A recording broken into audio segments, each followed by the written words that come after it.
This morning we're going to begin our series in 1 Corinthians. 1 Corinthians is a letter written by the Apostle Paul to the church at Corinth. That's why or the letter to the Corinthians. It's a real letter written to real people in real time.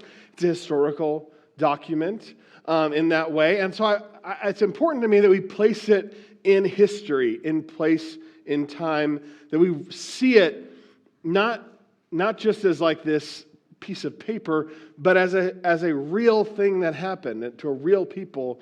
And so I want us to start by talking about the city of Corinth and where it's at. So one thing to know about Corinth is that it was a trade city. And we can see this pretty easily in its geography. If we look at a couple maps here I've got. So this first one, just to give you a big picture, it's in Greece, so you can kind of see where it's at in Greece. If we go a little closer, you can see that it actually sits on this part of Greece that it narrows to just a 4-mile wide stretch of land. And so any trade that had to happen between this lower part of Greece and the rest of Europe had to pass through Corinth. So it was an important north to south land trade route. But it was also an important east to west trade route because ships really didn't want to sail around the Cape of Malaya. Nowadays, it's known as Cape Matapan. At the time, it was known as Cape Malaya. And so they could either go around Cape Malaya, which would be a 200-mile trip, or they could get to Corinth and take that 4-mile stretch of land and drag ships across it if they were small enough, or park the ships, unload the cargo, cart the cargo the 4 miles to the other side, load it onto a new ship. And that was worth it to most people because Cape Malaya was the most dangerous cape in the Mediterranean Sea. It was talked about, it was something that was feared. There were two sayings that were common among the Greeks when they talked about Cape Malaya. The first was, let him who sails round Malaya forget his home. The second was, let him who sails around Malaya first make his will. Right? So people did not want to do this. People did not want to do this. They didn't want to go around, so they often went through Corinth, either dragging boats over the land or just taking the cargo from one ship, putting it on another ship on the other side, because it was so dangerous to go around this cape. Eventually, they would build a canal. They actually talked about building a canal for centuries. It started, the first person to propose it was in the 7th century BC that they talked about digging a canal here. Emperor Nero tried it. He broke ground on the canal. He was the first one to break ground on the canal in AD 67 using 6,000 Judean prisoners of war after the Jewish-Roman war that happened at that time. And the modern canal was not completed until 1893. So nowadays, there is a canal. You can kind of see in this, you see that blue line, that's a canal that runs through there. And it's still a trade route to this day, an important trade route to this day. As a result of all this trade, nearly all Greeks passed through Corinth at some point in their life. At some point in their life, nearly every Greek passed through Corinth at some point in their life. It was just such a big city to come through. And as a result, nearly all cities like this throughout history, no matter where you go on the map, if it's just a big trade city, it's a big commercial city, there's a lot of transients, there's a lot of wealth that's happening there, commercial prosperity. It was also a wicked city, right? You know that this is going to happen when you have this kind of transience and commercial prosperity. It became known for debauchery and drunkenness. Sailors and tradesmen were always passing through the city, apart from wives, apart from families, looking for a night of debauchery, and they found it in Corinth. Greeks are obviously famous for their plays, right? You know that you've heard of Greek plays, Greek tragedies, all these kind of things. In any Greek play, if there was a Corinthian character, he would be depicted as drunk. That was like the stereotype. If you were going to play a Corinthian character on stage, you played him drunk. It was so well known that that's what Corinth was known for. There was a temple to the Greek goddess Aphrodite that stood on the hill over on the Acropolis overlooking the city of Corinth. This temple housed around 1,000 prostitutes who every evening, sacred prostitutes to Aphrodite, who every evening would come down the hill and ply their trade in the streets. So it was a city that was known for all of this sinful behavior. I mean, it was the place to go. It's kind of like what we think of Las Vegas, probably. You know, they probably had hey, what happens in Corinth stays in Corinth, huh? You know, that kind of thing. Like, this is what it was known for. It was also a really diverse city. Corinth was a city with a diverse population. It had been actually destroyed by the Romans during their conquest, but it had been rebuilt in 46 BC by Julius Caesar. And it became founded as a Roman colony. So as the Romans would spread throughout Europe and spread all over and establish their empire, they would establish these Roman colonies. And one of the ways that they then held this land was by taking these Roman soldiers who had served their time. They were Roman veterans. They would retire. They would be granted a piece of land in one of these Roman colonies and sent to live there. It was how they helped to establish a Roman presence throughout the empire. So Corinth was no different. It had many Roman veterans who lived there and were landowners as a result. There were also merchants from all over. The commercial supremacy attracted merchants from all over the world, including a significant Jewish population. That Jews came from Israel to live in Corinth and to ply their trade. They also had Phoenicians, Phrygians, people from the Far East who settled there with their exotic customs. And I want us to keep this in mind as we study 1 Corinthians, the fact that this city was known for wealth and luxury, drunkenness, immorality, vice. The fact that a church was founded there is a significant evidence of the power of the gospel. But the church was in its infancy. This wasn't like, oh, we've got a lot of resources to send there. This is one of the very first churches was founded in this city. And I want you to imagine Paul walking into this city. And he arrives from Athens. He comes to this city. He sees all of these things happening. He sees people drunk in the streets. Sees merchants selling all of these goods. Sees boats being dragged across land to the other side. Boats being unloaded with all this cargo from all over the world. Sees all this prosperity. Sees the prostitutes coming down from the temple of Aphrodite in the evening. And he goes, I'm going to found a church here. Man, that's not what any of us would think. It's not the place. It's not the place. This is not the place for this. And yet he does it. And that's what we're going to look at today. We're going to get into 1 Corinthians next week. And what we're going to see is that 1 Corinthians is a letter about relationships.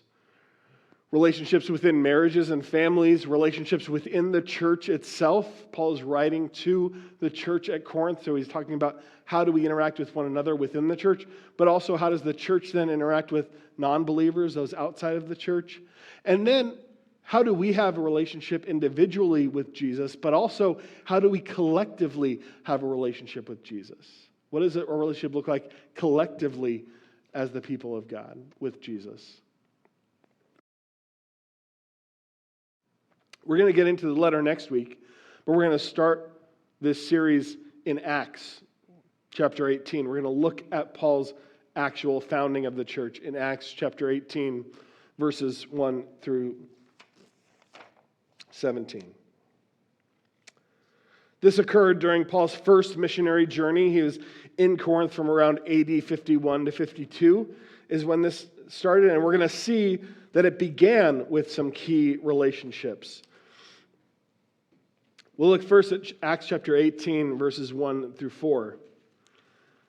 After this, Paul left Athens and went to Corinth, and he found a Jew named Aquila, a native of Pontus, recently come from Italy with his wife Priscilla, because Claudius had commanded all the Jews to leave Rome. And he went to see them, and because he was of the same trade, he stayed with them and worked, for they were tent makers by trade, and he reasoned in the synagogue every Sabbath and tried to persuade Jews and Greeks.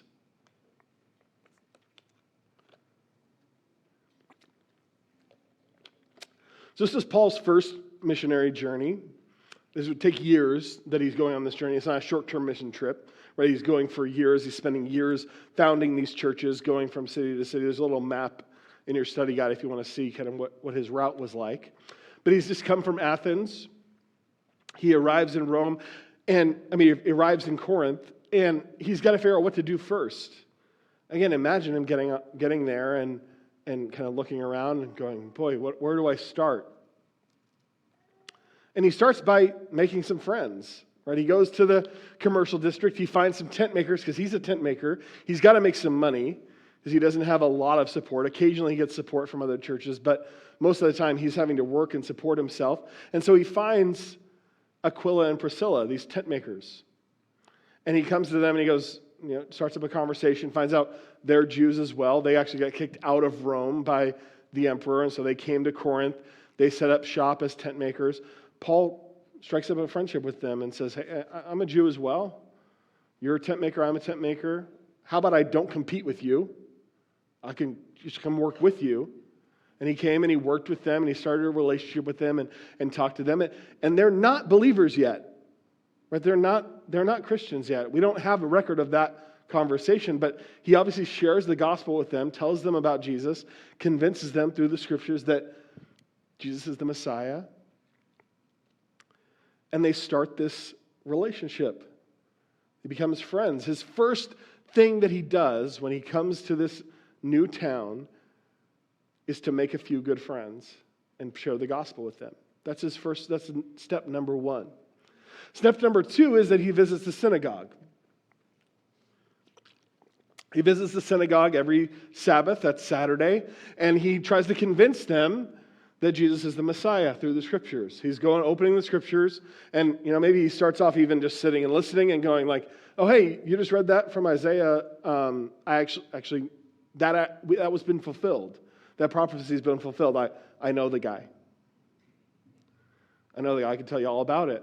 And he starts telling them about Jesus being the Messiah that they've all been waiting for. Paul always preached to the Jews first in every town that he entered.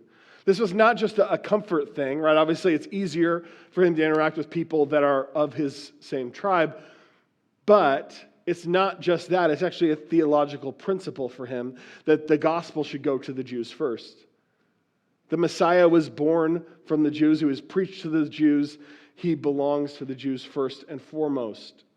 They're still God's chosen people. He goes to the Jews first every time. He explains this in Romans chapter 1, verse 16, where he says, "For I'm not ashamed of the gospel, for it is the power of God for salvation to everyone who believes, to the Jew first and also to the Greek." It's for the Jews first. Jesus demonstrates the same thing when he first sends his disciples out. The very first time he sends them out to proclaim the good news, he sends them out in Matthew chapter 10, verses 5 through 7. These 12 Jesus sent out, instructing them, "Go nowhere among the Gentiles and enter no town of the Samaritans, but go rather to the lost sheep of the house of Israel. And proclaim as you go, saying the kingdom of heaven is at hand." He sends them out. He sends them to the Jews first. He says, just go to the Jews, proclaim the gospel to them, proclaim the fact that the kingdom of heaven is at hand, the Messiah has come. Paul explains also further, and we get further in Romans chapter 2, verses 9 through 10, that there's a greater responsibility that comes with this privilege. It says, "There will be tribulation and distress for every human being who does evil, the Jew first and also the Greek. But glory and honor and peace for everyone who does good, the Jew first and also to the Greek." Israel is God's chosen people. We must never forget that Israel is God's chosen people, that he's not done with them, that he will fulfill every promise that he made to them. We'll look next here at a couple more relationships. Verses 5 through 11, Silas and Timothy. When Silas and Timothy arrived from Macedonia, Paul was occupied with the word, testifying to the Jews that the Christ was Jesus. And when they opposed and reviled him, he shook out his garments and said to them, "Your blood be on your own heads, I am innocent. From now on I will go to the Gentiles." And he left there and went to the house of a man named Titius Justus, a worshiper of God. His house was next door to the synagogue. Crispus, the ruler of the synagogue, believed in the Lord together with his entire household, and many of the Corinthians, hearing Paul, believed and were baptized. And the Lord said to Paul one night in a vision, "Do not be afraid, but go on speaking and do not be silent. For I am with you, and no one will attack you to harm you. For I have many in this city who are my people." And he stayed 1 year and 6 months teaching the word of God among them. So Silas and Timothy, some old friends of Paul's, arrive in Corinth. They'd actually been with Paul pretty recently, but due to persecution, Paul had to leave town in a hurry and come to Corinth. And so Silas and Timothy, they're kind of trailing behind. They're finishing up some stuff. They're meeting with people, kind of shoring some stuff up, and now they're going to come. And it shows just how committed they are. They're not afraid because of the persecution that Paul brings on himself. Right? It'd be very easy to imagine Silas and Timothy going like, let's not hurry to catch up with Paul. You know? Because Paul stirs it up everywhere he goes. He stirs it up with the Roman authorities. He stirs it up with the Jewish authorities. Everybody gets mad at Paul. Paul gets beaten and run out of town all the time. It doesn't seem to happen as often to all the other disciples, right? All the other apostles and the other Christians that come through. Like, it doesn't seem to happen as much. Silas and Timothy can hang back. They can stay there. They're not going to get run out of town the same way Paul will. But Paul brings the trouble. Right? Paul's the one. He's the loudmouth. He's the one that's stirring it up. And so Silas and Timothy, I can imagine them just kind of going, you know what? Maybe we skip Corinth. Maybe we got some stuff to do. Like, we could do some stuff over here. Like, why don't we go on our own? We could do quiet. It's not going to grow as much, but it's going to be good. And like, we'll be good. No, but they catch up with Paul. They're committed to him. They love him. They're friends with him. They want to see him. And verse 5, it's phrased kind of strangely even in the Greek, but it kind of implies that they probably brought with them a gift from the church, from one of the churches, probably the church at Philippi, because that was one that really loved Paul, and they were really kind of a strong church. And they probably brought a monetary gift that allowed Paul to then be occupied with the word. Which is why it says, when they arrived, Paul was then occupied with the word. It's one possibility for what that means. And it seems pretty likely, because Paul had, again, he worked through relationships. And you can imagine even that fact, the idea that Paul ever received missionary support, which most of the time he didn't. Most of the time he was supporting himself, but occasionally he would receive support from some of the other churches that would come in. That's like incredible that would happen. That makes sense to us because we support missionaries. We support missionaries here at Discovery Hills. We send money every month or, however, on a regular schedule to support missionaries who we've committed to support, and they know that. And it's not weird for them to come and even ask, for them to come and say, hey, I'm going to go do this mission. Will you support me? We all go, yeah, we understand what's happening. But you understand that when Paul goes to the church at Philippi, or if Timothy and Silas come and they go, hey, Paul's doing a new church. He's doing a new mission in Corinth. You want to support that? That's a new idea. No one's ever done that before. Think about that. He had to explain what that even was, even what it even means to be a missionary. That's a brand new idea. They're like, oh, Paul's going to be a missionary. A what? A flim-flam? I don't know what that means. You just said a gobbledygook word, right? They're asking for support, and the church responds because they love Paul. Because Paul invested his time with them, because he shared the good news with them, and he built relationships with them. They want to support him. That's why Paul starts this whole system of missionaries even being supported by churches, is because of his love for the church. Again, we see this priority of relationships, his relationships with Silas and Timothy, his relationship with the established churches, that is key to what he does. Now, because Paul is now able to preach even more and spend more of his time proclaiming the gospel, he gets opposed, right? They could no longer tolerate his preaching, so they actively oppose and revile him. They've had enough, right? At first, he was only coming on the Sabbath. Now he's coming every day. He's telling everybody. He's stirring this up. They've got people coming and going like, oh, no, I know you said Paul's crazy, but he made some good points. Like, can you tell me about this? And the leaders, they had enough. They're done with him. They're actively opposing him now. They're like, we're done being polite. Paul, stop talking. And so he shakes his garments out, right? It says he shook his garments out, which is like a modern equivalent would be like, I wash my hands of this. Paul's saying, like, I'm done. I'm innocent in this. I've explained to you that Jesus is the Christ, that he's the Messiah. I've showed you how that's true. You know the truth. If you reject it, that's on you. I'm done here. And so he shakes his garments out. He's ready to move on. He's ready to take the gospel now to the Gentiles. And he's following the pattern of Jesus here. In John's introduction to his gospel, he explains that this was Jesus' pattern as well, that he comes first to the Jews. John chapter 1, 11 through, does that say Acts? That's weird. John chapter 1, 11 through 13. He came to his own, and his own people did not receive him. But to all who did receive him, he believed in his name. He gave the right to become children of God, who were born not of blood, nor of the will of flesh, nor the will of man, but the will of God. Jesus came first to his own people, but then when they did not receive him, he went to others, and he gave them the right to become children of God. Paul's doing the same. He came to the Jews first, now he's ready to go to the Gentiles. And so Paul goes, okay, fine, I'm going to shake my garments out, I'm leaving the synagogue, and I'm going to go somewhere else next door. He moves next door to the house of a man named Titius Justus. This is an interesting guy, Titius Justus.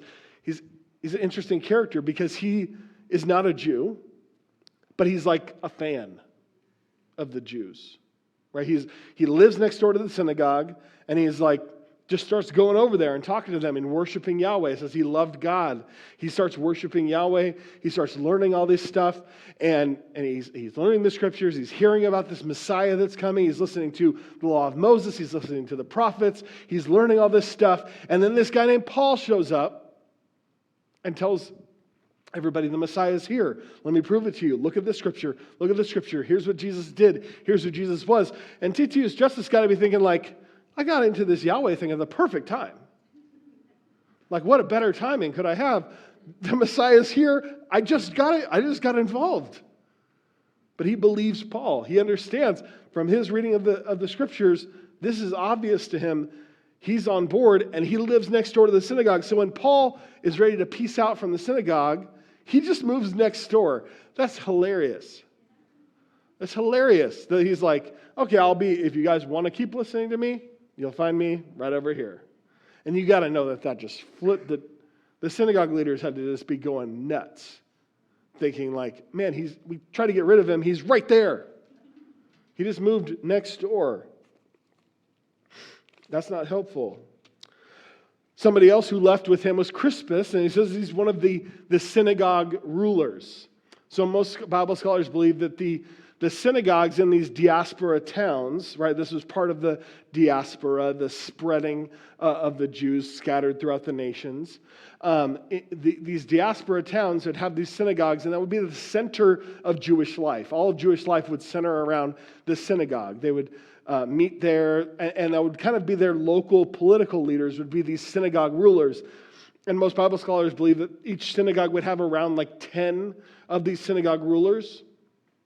Crispus is one of them in Corinth here, and he believes Paul. So he defects. He leaves this. Paul caused a synagogue split, right? He causes this division. A bunch of people come with him, including Crispus, one of the synagogue rulers, which he had to give something up to do this, right? He had this distinguished position as a synagogue ruler. He gives that up to go with Paul. He had to really believe to go with Paul because he was giving up something significant, something that certainly mattered to him. He was probably proud when he became a synagogue ruler, but he gives it up. And many other Jews and Gentiles in Corinth believe, and thus the church in Corinth is born. So we see that, again, these relationships that Paul has, Paul's relationship with Titius Justus, his relationship with Crispus, These are key elements in founding the church. His relationship with Titius Justus gives him the building to found the church in. Founds it in his house. Crispus gives up his position. He believes Paul so much, believes that Paul loves him so much that he's willing to defect. And he takes all these other people with him. And then an interesting thing happens. Seemingly, this is all good, right? Like he's got a new place now for the church. He's got a bunch of the synagogue people went with him. He's going to start preaching the gospel to the Gentiles. Things seem to be going well. But it says God comes to him and tells him not to be afraid, but to go on preaching. Which means that Paul needed that encouragement, right? We usually don't think of Paul as needing encouragement. We think of him as just this like tough dude who's just like going around preaching the gospel boldly, getting beaten, getting run out of town, getting thrown overboard of ships, and just keep going. Right? He's a tough dude. But obviously, he felt these things. Like, he had these emotions where he wasn't sure, like, should I stay? Like, this is rough. Like, getting oppression. People are getting mad at us. Like, should I keep doing this? And God tells him, keep going. Keep preaching the gospel. Don't be afraid. I have many people in this town who are mine that need to know the gospel. Tells him not to be afraid. And we also must not be afraid to preach the gospel and invest our time in difficult people in difficult situations. Look lastly here at verses 12 through 17. But when Gallio was proconsul of Achaia, the Jews made a united attack on Paul and brought him before the tribunal, saying, "This man is persuading people to worship God contrary to the law." But when Paul was about to open his mouth, Gallio said to the Jews, "If it were a matter of wrongdoing or vicious crime, O Jews, I would have reason to accept your complaint. But since it is a matter of questions about words and names and your own law, see to it yourselves. I refuse to be a judge of these things." And he drove them from the tribunal. And they all seized Sosthenes, the ruler of the synagogue, and beat him in front of the tribunal. But Gallio paid no attention to any of this. You can imagine the frustration growing among the leaders of the synagogue who hadn't defected as Paul opens up the church next door to the synagogue. And week after week, they see fewer and fewer people coming on Saturday to the synagogue and more people coming on Sunday to the church. People who come maybe even one week and then the next day they even go over to the church. They go, "Yeah, I've had enough. You can't answer my questions. Paul's making good points.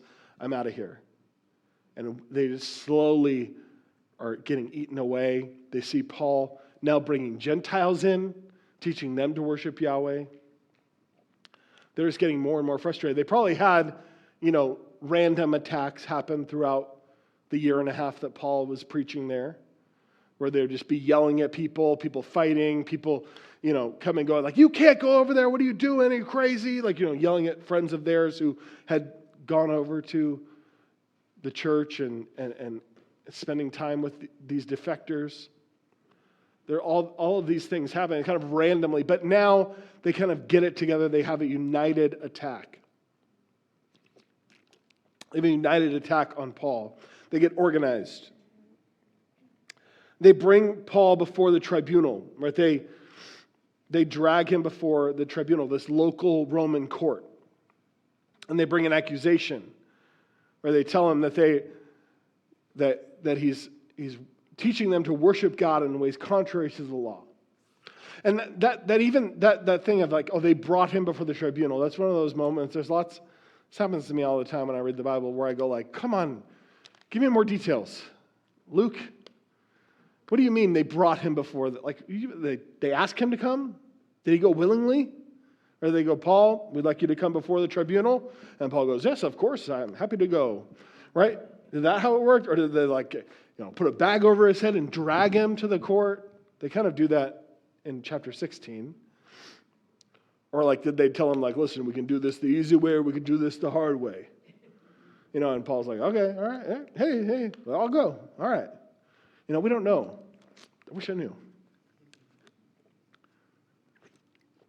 But in any case, they bring him to this court. They bring this accusation. They bring him before a man named Gallio. Gallio is the proconsul of Achaia. And these guys functioned as independent administrators of the Roman provinces. So there'd be these Roman provinces, and the Roman Senate would appoint people to serve as these proconsuls over these provinces for 1-year terms. So they just kind of be appointed, and they travel around, and they would set up these itinerant courts where they would go from town to town and hear cases. And they had what's called imperium. They had ultimate decision making, right? They could decide anything, including capital punishment. They could do whatever they wanted. And so Gallio is one of these guys, and he's in Corinth. And so that's probably part of the united attack that they decided, planned ahead of time. Hey, the proconsul's coming here. The tribunal's going to be here. Now's the time. We get Paul, drag him before them. They'll get him. We don't have to worry about it. Or we can just convince him he's a troublemaker, and this will be a problem. But Gallio's not having it. Right? Gallio's not interested in this case at all. He's just like, this is not my problem. Because the Roman government didn't want to get involved in these kind of squabbles with the people that they governed. They only cared about major crime. Right? If it didn't affect the peace of the community or the taxes that they could collect, the Roman government's not interested. So Gallio, Paul starts to defend himself, Gallio interrupts him and throws it out of court. He does it in this really dismissive way that it kind of reminded me of parenting. And I actually thought this is what he says to the Jews would be perfect to use with your kids when they bring when they're fighting among themselves and they bring this stuff, where you're I don't even understand. You're having a conflict over your pretend imaginary game. Did you mean no one's hurt or anything? You're wait, did anybody hit anybody? There's any vicious crime? No? Okay, then I don't want to be a part of this. So I just listen to this, and I would suggest try using this out. Try using this next time your kids have this. Listen, I'm going to read it again. I'm just only going to replace Jews with children. If it were a matter of wrongdoing or vicious crime, children, I would have reason to accept your complaint. But since it is a matter of questions about words and names in your own law, see to it yourselves. I refuse to be a judge of these things. Isn't that great? I want somebody to try it this week.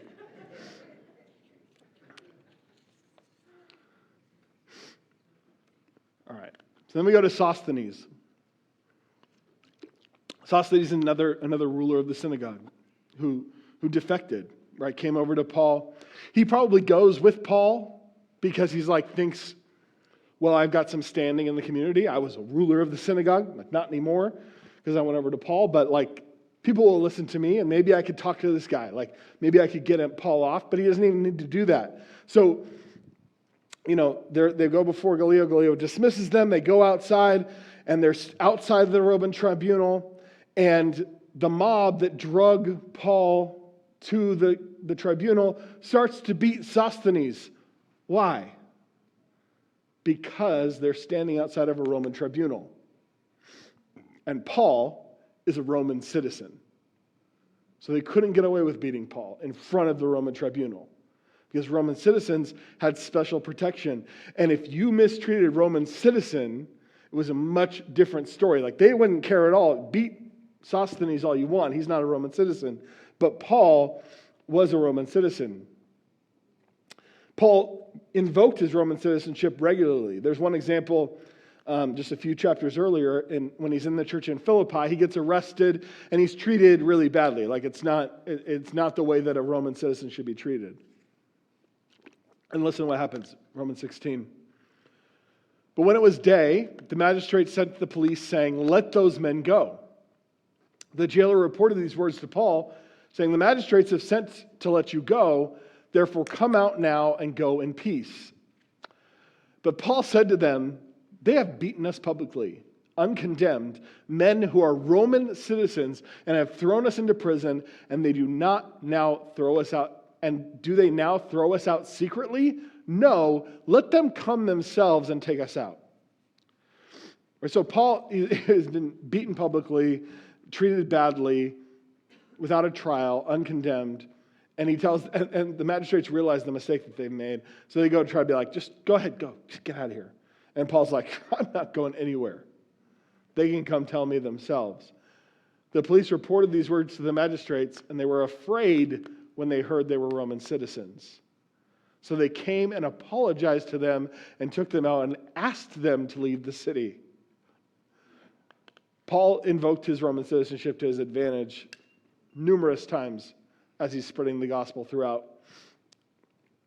the Roman Empire. So Sosthenes is beaten instead as a proxy for Paul. They're certainly angry with him for defecting and angry with him for coming to try to defend them. And so they beat him as this proxy for Paul. We're going to pick up with Sosthenes next week when we start 1 Corinthians. We'll wrap up with this for today. 3 takeaways for today's message. How should we then live? Number 1, recognize that the gospel spreads best through relationships. It's how it was meant to spread. It was meant to spread through relationships. Jesus himself spent most of his time with 12 guys, building these relationships with these guys, because that's how he intended for it to spread. And through personal relationships, those guys would go have relationships with people and spread the gospel through those relationships. It's how the gospel is meant to function. And we're going to see that as we get into 1 Corinthians. We see it in the founding of the church in Corinth this week. Number 2, be willing to suffer and sacrifice for the sake of the gospel. We see guys like Crispus who give up this distinguished title, right? This position of power, position of respect and authority. I mean, this was like the status to have in their community. They're a small community of Jews living in Corinth. He's one of the rulers of the synagogue, yet he gives it up because of the gospel. What are we willing to give up? What are we willing to suffer and sacrifice for the sake of the gospel? And then lastly, as we're going to begin this series, and again, I think 1 Corinthians is a lot about relationships. Consider which relationships God would have you pursue as we begin this new year. What relationship, what friendships do you have? What family relationships does God want you to pursue? What connections do you have? And maybe if nothing springs to mind, be praying that God would show you. Be praying that God would show you who he would have you invest your time in this year. Would you bow with me now? Heavenly Father, we thank you for this word. We thank you for this account of the founding of the church of Corinth. And I pray that as we read Paul's letter to the church, coming a few years after these events, God, that you would speak to us, just as you spoke through Paul to the church at Corinth, that you would speak to us here today.